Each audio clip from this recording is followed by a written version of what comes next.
Alpha Adventure Farms. Good day sa inyong lahat. This is JC De Guzman. I would like to show you kung ano yung ilan sa mga signs.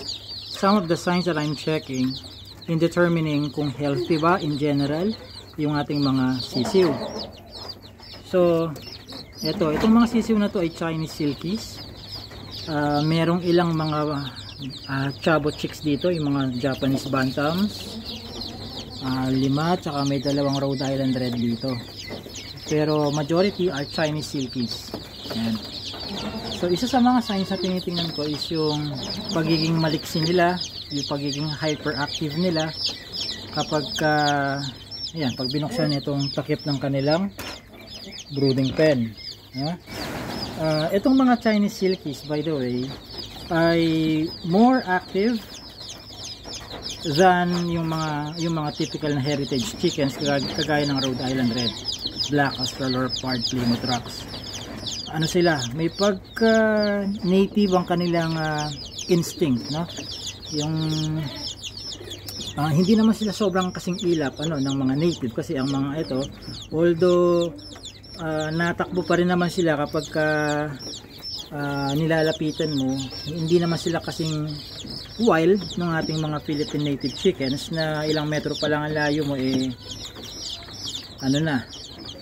aalis na, no? So ito, medyo nadadampot mo naman ito, no? So lalo na kapag breeder na sila at kapag nasanay na sila sa iyo.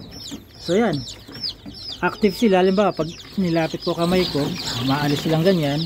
Gusto ko yung ganon, no? Yung behavior nilang ganyan, kaysa doon sa dinadampot-dampot mo na siya tapos pa rin, naka-steady pa rin yung sisiw, no?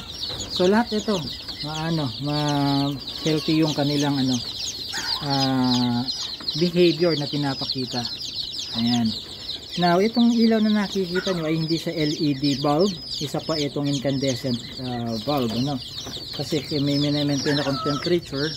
First week pa rin nila ngayon, kailangan pasok sa 33 to 35 degrees centigrade ang temperature. Tapos next week magma-minus lang ako ng 3 degrees centigrade dyan, and then on the 3rd week magma-minus 3 degrees centigrade. Once yung temperature dito sa loob ay katulad na sa temperature sa labas ng brooding pen, papalitan na itong incandescent bulb ng LED. Ayan. Ilang watts ang ilalagay dyan? Ang ratio ng wattage to space yung wattage to space ratio ay dapat 9 watts kada 19 square meters, no? So dito, pag pinalitan ko na ito ng LED bulb, yung sakto lang na nakikita pa rin nila yung kanilang pinagkakainan, hindi na yung pagpapainit ng brooding pen ng purpose, no?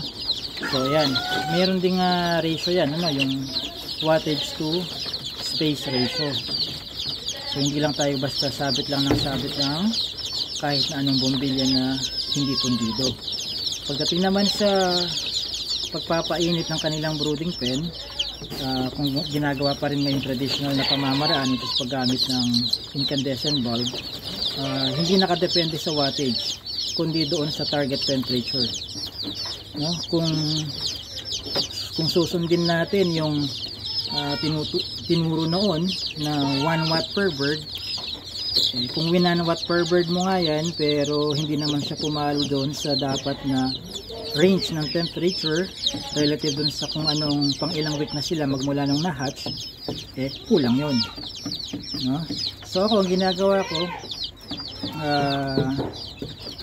naglalagay muna ako ng 40 watt na incandescent bulb, no?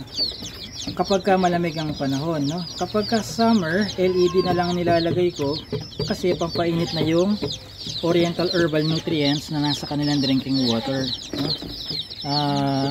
Itong isa, tubig na lang ang laman kasi naubos na kanina yan. Yan. So another sign is yung hindi dapat nagdo-drop ang kanilang mga pakpak, yung bagsak ng kanilang mga pakpak, Ayan.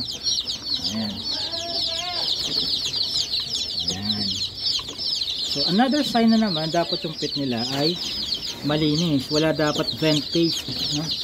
Yung baradong puwet, taing nga ni gas sa kanilang puwet, kailangan walang ganoon. So tayo ng isa. Malinis ang pit niyan. Okay? Malilinis yan. So nagra-random check ako ng kanilang mga vents on a daily basis. Itong mga nakikita nyo dito, nasa 70 plus na cc ito. 65 dito yung Chinese silkies. Okay? Ayan sila. So para maiwasan yung vent pasting na yon, nagva-vaccinate ako ng gumburo. Pang-iwas yun dun sa infectious bursal disease, IBD o kaya gumburo, which is yung vent pasting na. Ayan. Yung abiotics naman, yung nihahalo ko dito, yung sarili kong gawang vitamins nila. Kapag ka day 1 to day 30, daily yun, ilalagay. Kapag ka more than 1 month old na sila, every other day na lang ang administration nun. Itong pagkain naman nilang ito, for week 1 to 3 ay naka-chick booster, week 4 to 7 chick starter, week 8 to 20 grower pellets, and week 21 pasulong laying mash na ang pagkain nila. Same lang dun sa mga heritage chickens ko, kagaya ng Rhode Island Red, Bartolomeo Trap, Black Ascalorps, Cornish, Wyandotte, at Buff Orpington, at marami pang iba. So yun, pinakita ko lang sa inyo yung ilan sa mga signs na dapat silipin o tingnan. Okay? Tapos titingnan din yung kanilang mga mata, ika-apat. Kailangan hindi watery yung eyes nila, bilog yung kanilang mga mata, hindi nagsisingkit. Otherwise, kapag nangyayari yun, usually may na yan, dinaramdam na yung sisiw pagka ganun.